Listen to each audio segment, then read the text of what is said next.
Ustadz, Assalamualaikum. Waalaikumsalam warahmatullahi wabarakatuh. Ya, tapi Ustadz, ini sedikit ada pertanyaan ya yang berkembang di masyarakat terkait sholat jamaah di masjid maupun sholat Jumat di masjid, di mana masyarakat tuh kayaknya sudah nggak terbendung lagi untuk bersegera beribadah ke masjid gitu, Ustadz. Sedangkan kita tahu beberapa daerah tuh masih zona merah ataupun masih belum dibuka PSBB-nya gitu loh, Ustadz. Tapi masyarakat mereka sudah nggak sabar untuk ke masjid. Nah, itu dari sisi syariat bagaimana menyikapinya, Ustaz? Barakallahu fiik ini. Masya Allah ya. Kita ini diuji oleh Allah sudah hampir beberapa bulan, 3 bulan atau 4 bulan ini. Dan betul-betul ya, lockdown di seluruh dunia, bukan hanya di negeri kita nih. Bahkan di pusatnya kaum muslimin di Mekah, di Madinah itu lockdown dari awal ya. Dan kita pun ya sangat ya merindukan, bukan orang per orang, tapi seluruh dunia merindukan ya, bukan hanya ke masjid kita aja, tapi ke ya menunaikan ibadah haji dan sebagainya. Itu kita ini ya, itu mudah-mudahan ya ini sikap kembali kita kepada Allah Subhanahu wa taala. Kita sambut dengan baik. Namun ya perlu diingat ya, kita tentu ada udzur syar'i yang memang ya harus kita kedepankan. Alhamdulillah para ulama membahasnya, di antaranya ialah Syekh Shalih Utsaimin ya hafizahullah memberikan ya fatwanya atau bimbingannya bagaimana kalau seandainya masjidnya sudah dibuka. Nah, kita memang menyambut dengan baik, namun pemerintah ya, para ulama juga itu menganjurkan agar benar-benar kita itu harus mengikuti protokol yang dibuat ini, karena kita ingin mempercepat ya terputusnya mata rantai COVID-19 ini ya, karena virus ini sedikit aneh ya, sedikit anehnya daripada virus-virus yang ada sebelumnya, yaitu penyebarannya itu ketika kita berkumpul ya. Dan barangkali wallahu a'lam dulu pernah terjadi di zamannya Umar bin Khattab ya, kita kisahnya Abu Ubaidah bin Jarrah, kemudian Mu'ad bin Jabal yang mereka wafat ya karena taun. Kemudian datang Amr bin As radhiyallahu anhu ya, yang ya, dengan caranya ya semua lari ke gunung. Ini menunjukkan ada physical distancing ini ya, ini sangat-sangat ini. Nah, inilah yang perlu kita ya perhatikan. Terlepas dari munculnya sekarang ada dua kubu ini kan, ada mengatakan konspirasi lah, kedokteran lah, kayaknya kontra gitu saja. Ya, terlepas daripada itu semua, intinya cuma 3 hal intinya. Pertama, kita dianjurkan pakai masker. Ya, ini kebetulan kita di rumah lupa ini pakai masker nih. Kalau keluar di tempat kerumunan maka harus pakai masker. Kemudian yang kedua ya, yaitu harus menjaga jarak kita. Jaga jarak, karena memang dikhawatirkan kalau berdekatan, bersentuhan kemudian menyebarkan. Lalu yang ketiga, sering cuci tangan. Nah, itu aja. Ya, simple sekali. Nah, inilah yang kemudian yang diatur ya, dan dianjurkan oleh para ulama. Silahkan ya, nanti ya mau membuka masjid cuma harus diperhatikan ini. Buka masjidnya harus diperhatikan. Yaitu ikuti aturan, sholat dengan khusyuk, jangan ribut di masjid. Kemudian jaga kesehatan. Tidak boleh membahayakan orang lain. Yang sakit tidak boleh. Nah, itu yang dipandu oleh ya Syekh Utsaimin. Ya. Yang mana tidak boleh kita menyebabkan ya semakin ya besar wabah ini. Ya la qadarullah Ya mudah-mudahan Allah tidak menakdirkan kita menjadi orang yang terpapar COVID-19 ini. Mudah-mudahan seperti itu. Wallahu a'lam bishawab. Itu Ustaz ya. Nah, mengenai ini Ustaz, jamaah yang pengen segera ke masjid, cuman kan ada yang misalnya gini, kan kita tahu ada protokoler masuk masjid itu Ustaz. Nah, ada beberapa kriteria yang nggak dibolehkan ke masjid. Nah, ketika misalnya nanti mereka datang ke masjid, terus kita nggak bolehin misalnya itu, bagaimana cara kita menyikapi mereka Ustaz? Barakallahu fiik.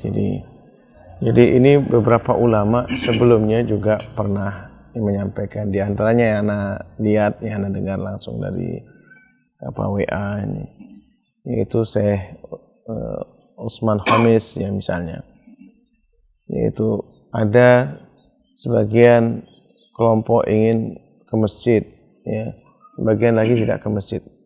Silakan, keyakinan masing-masing lah, nggak perlu kita saling ejek nih.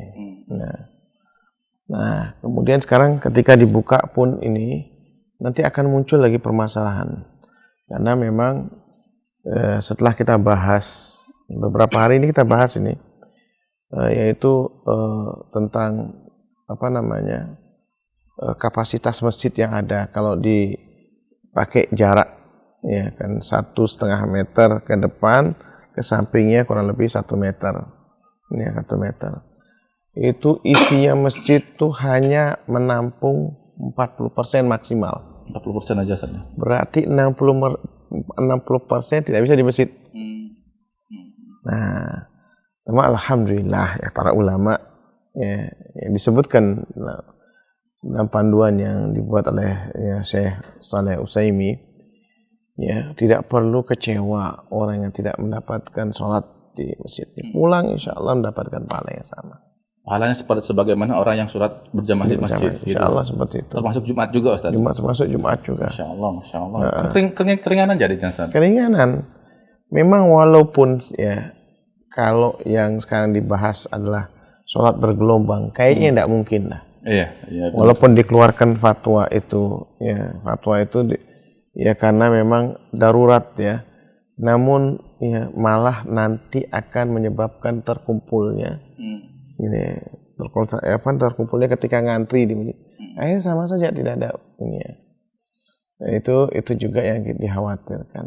Nah, terutama masyarakat kita ini kan paling susah diatur. Aduh, 62 Ustaz. Plus 62 Ustaz. Plus 62 apalagi. Janganlah di sini di Saudi saja, karena kan di Saudi banyak orang asing ya juga. Susah diatur. Kaum muslimin pada umumnya. Lebih baik kita menjaga ini. Allahu a'lam. Jadi intinya ketika seseorang nggak bisa sholat ke masjid segala macam, nggak usah bersedih hati Ustaz ya. Keutamaan insya Allah dapat gitu ya. Iya.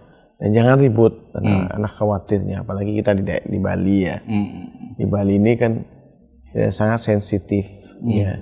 Jadi kita juga harus memperhatikan fikih sosial di masyarakat. Ya, interaksi kita dengan non muslim. Mereka dilarang, mereka juga diatur sama yang non muslim pun. Kita pun juga diatur. Nah, makanya kita harus menunjukkan, kalau kita diberikan kesempatan ini sebaik mungkin jangan sampai kemudian melakukan hal-hal yang kemudian akhirnya ditutup kembali. Ya kan, kecewa kita kan kalau ditutup kembali. Kalau misalnya gini Ustaz, udah dibuka gitu kan dengan peraturan protokol juga sudah sedemikian rupa, tapi tetap akhirnya bisa ditutup itu lockdown Ustaz ya. Bisa ditutup, dan yang kasihan kan artinya sekarang kan kalau satu terpapar, berarti orang yang di dalam itu bisa semuanya diisolasi. Ya kan, dikarantina semuanya itu. Sama kayak di Jeddah mungkin Ustaz ya. Dibuka, ditutup, kena satu orang, akhirnya kan apa? Seluruh yang di masjid itu harus diisolasi. Kan kita jadi di beberapa tempat di pasar. Iya betul. Yang satu yang kena ini ya akhirnya apa? Semua tetangganya itu diisolasi. Hanya rugi kita sendiri nanti Ustaz ya. Benar itu. Nah, ini yang kita khawatir. Nah, berarti kan poinnya intinya beribadah itu tidak hanya semangat saja, tapi harus ada ilmunya kan Ustaz. Iya. Inilah sekarang ini sebenarnya banyak pelajaran. Ya, kita dipaksa oleh Allah Subhanahu Wa Taala ya untuk mengakui kekuasaannya dengan makhluk yang paling super kecil yang tidak kelihatan. Nah, kemudian dipaksa oleh Allah Subhanahu wa taala untuk hidup teratur. Untuk hidup teratur dipaksa oleh Allah. Nanti kalau tidak mau teratur, ya ampuradur. Mungkin ini salah satu hikmahnya. Ya, ada hikmahnya. Kita belajar hidup disiplin semuanya. Hidup disiplin.